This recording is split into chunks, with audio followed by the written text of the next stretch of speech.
and IASP Africa President, Junior John Tanui, our PS of Broadcasting, Senator Kisingari, our Permanent Secretary from Zimbabwe, the IASP President, Lena Miranda, the IASP CEO, Balud, Konza Technopolis CEO, Tech Innovators and Incubators, ladies and gentlemen, good morning.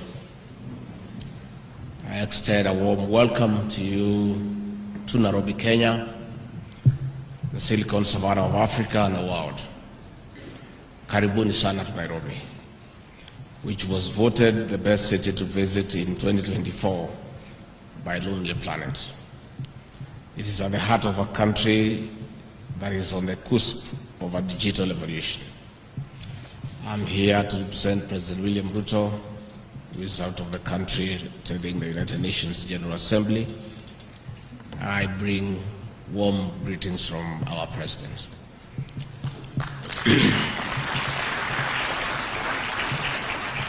We are honored to host the 41st International Association of Science Parks and Areas of Innovation World Conference, which is happening in Africa for the second time in 40 years.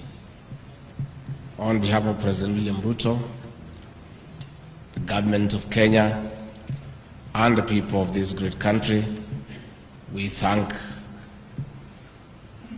IASP for this special recognition. It is an affirmation of Nairobi and Kenya as an emerging and towering epicenter of digital innovation and technology revolution in Africa and the world.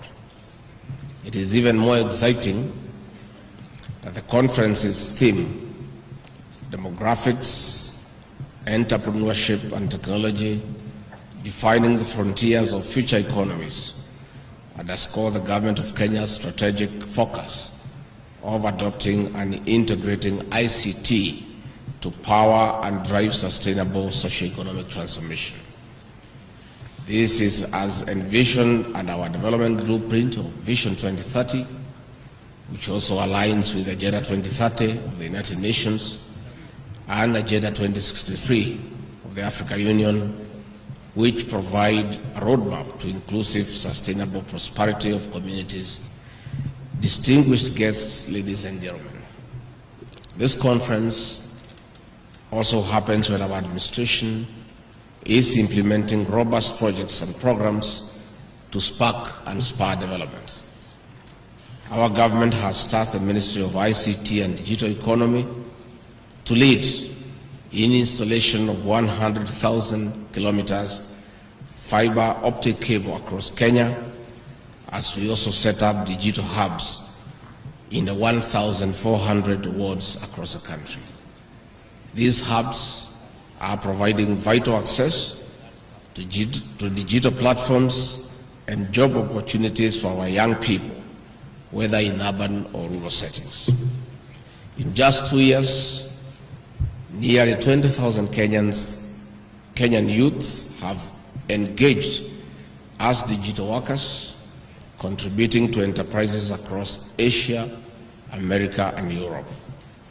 The digital hubs are not only fertile innovation incubation centers, but also springboards to a knowledge-based and tech-driven sustainable economy founded on efficiency service delivery.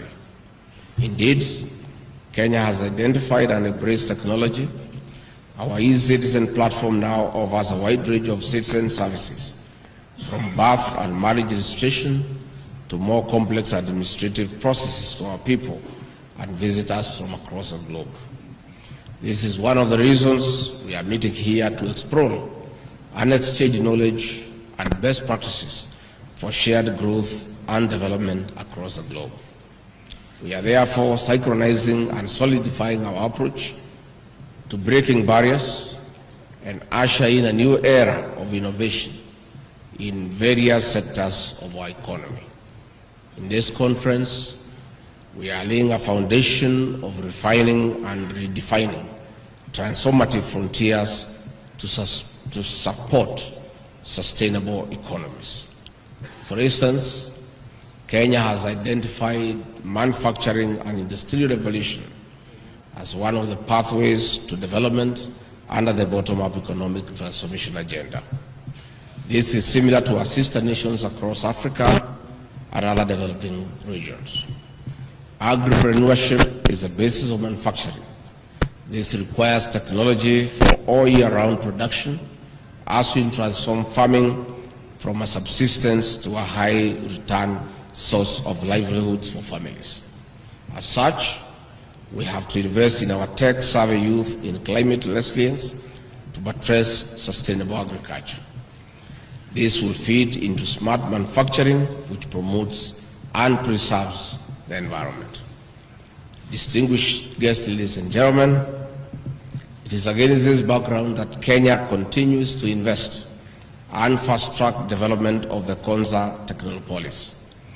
This Technopark is the home of research-backed entrepreneurship, an incubation and hatchery of startups, and a link to mentorship, partnership, and business opportunities within and beyond our borders.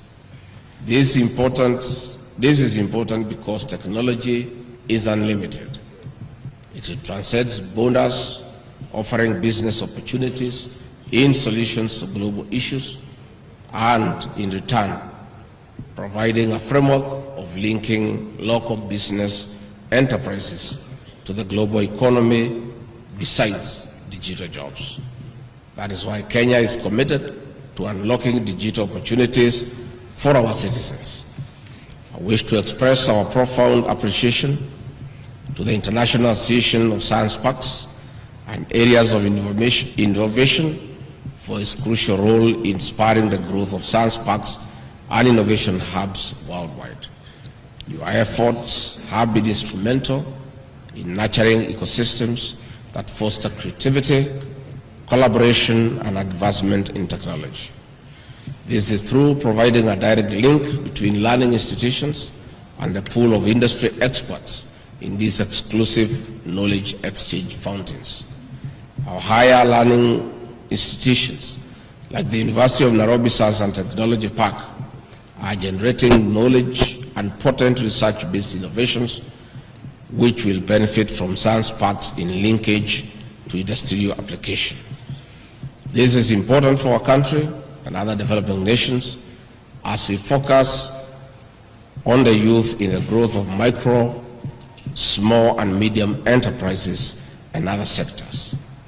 As Kenya hosts this conference, we are showcasing investment opportunities in Konza Technopolis, our flagship project, as we build a self-sustaining smart city to support the various strands of the economy.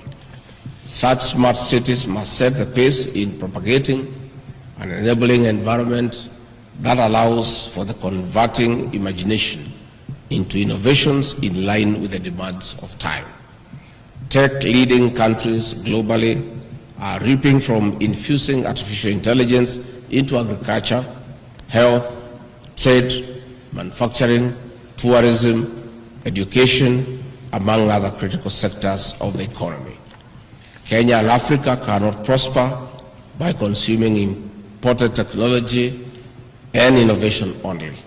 We have unique resources and challenges which must inform our deliberate and strategic investment in research and development as a precursor to customized solutions.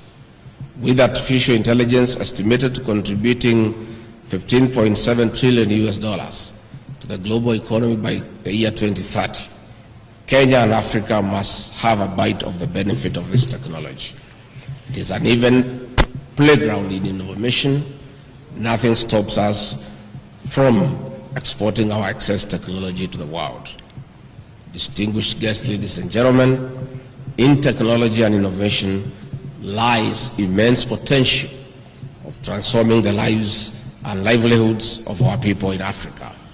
Even as we bank on innovation, there are barriers that we must be ready to overcome through strengthening collaboration and partnership at national and international spaces. One of such challenges is cybersecurity threats, Criminals are innovating to be ahead of everyone. With the globe predicted to lose at least 20 trillion US dollars by the year 2026, we must invest more in securing the digital ecosystem.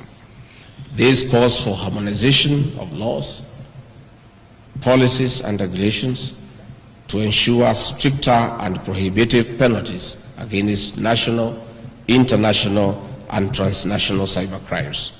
This conference is a blend of sound minds in the technology sector. We have an opportunity to define the tomorrow and the future of our people through resolute resolutions that will bring the real socio-economic change that we seek in sustainable development.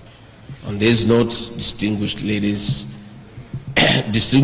ladies and gentlemen, it is now my pleasure on behalf of President William Ruto to declare the 41st International Association of Science Parks and Areas of Innovation World Conference officially open.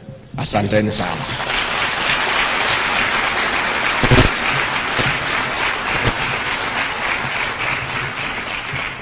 Thank you very much.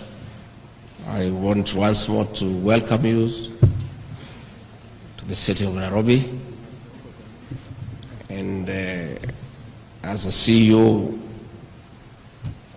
was communicating the highest number of delegates, I assumed that since the venue of the conference is a walking distance for the Kenyan people, the Kenyan delegates would have been the majority. I'm yet to understand how our brothers and sisters from China outnumbered us.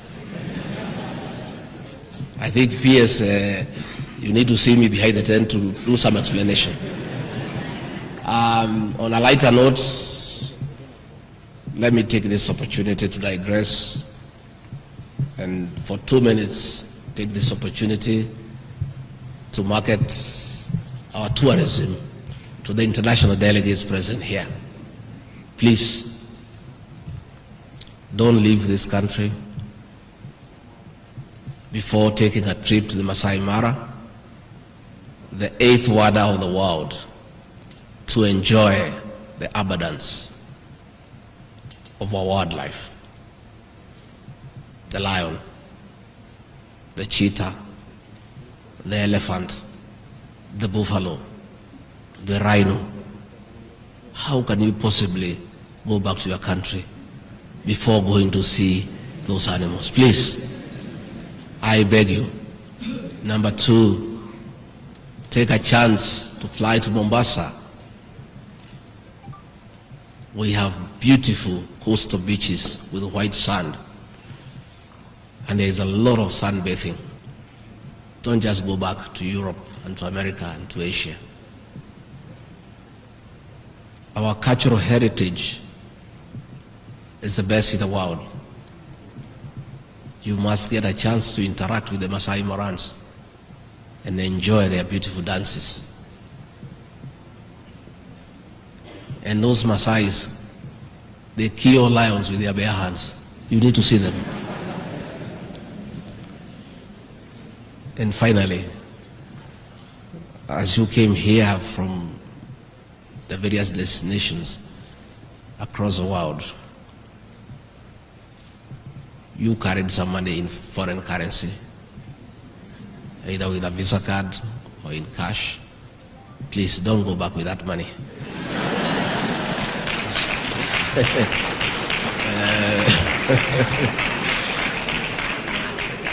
Make sure at the end of the conference you spend to the last coin. We do need that for an exchange. As you board the plane back, you have left some money back at home. Leave whatever you have with us here. So I want to thank you for attending this great conference. The organizers, thank you very much.